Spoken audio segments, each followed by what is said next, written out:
বাঁকুড়া জেলার ছাতনা ব্লকের দলপুর আশ্রম কৃষি ও প্রাণী পালনের একটি গবেষণাগার।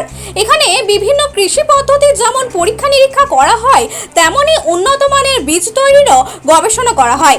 একই সঙ্গে এখানে জৈব সার তৈরিরও পরীক্ষা করার ব্যবস্থা রয়েছে। শুধু তাই নয়, প্রাণী পালনের বিজ্ঞান ভিত্তিক প্রশিক্ষণের ব্যবস্থা রয়েছে। সম্প্রতি দলপুর আশ্রমে মৌমাছি পালনের কার্যক্রম শুরু হয়েছে। বিভিন্ন বাক্সে মৌমাছি রাখা হয়েছে। তারা বিভিন্ন ফুল থেকে মধু সংগ্রহ করে ওই বাক্সের ভেতরে মৌচাক বানিয়ে সেখানে মজুত করছে।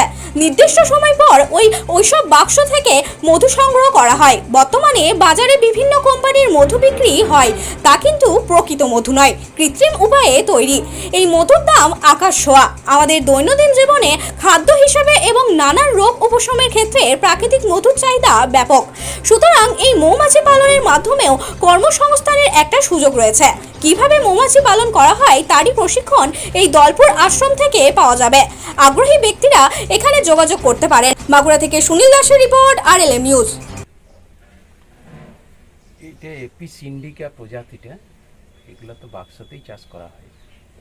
তো আমরা আগেও আমরা করেছিলাম, এখন এই বাক্সলা 2 মাস আগে বসানো হয়েছে, সংগ্রহ করবে, তারপরে ওইটা কালেকশন করা হয়। কতগুলো আপনারা বাক্স বসিয়েছেন? আমাদের আছে 18টা।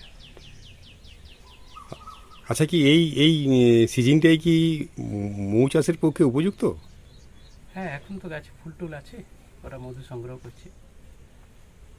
বর্ষার সময় ওদেরকে একটু অনেক সময় খাবার দিতে হয়, বৃষ্টি হলে ওরা বাইরে খাবার সংগ্রহ করতে পারে না। কতদিন সময় লাগে আপনার এই মধুটা কমপ্লিট হতে? এখন তো বাক্সলা ভর্তি হয়ে আসছে, এরপরে ফুল থেকে ওরা মধু সংগ্রহ, মধু কিছু আছে ওদের, সেটা ওদের খাবার জন্য।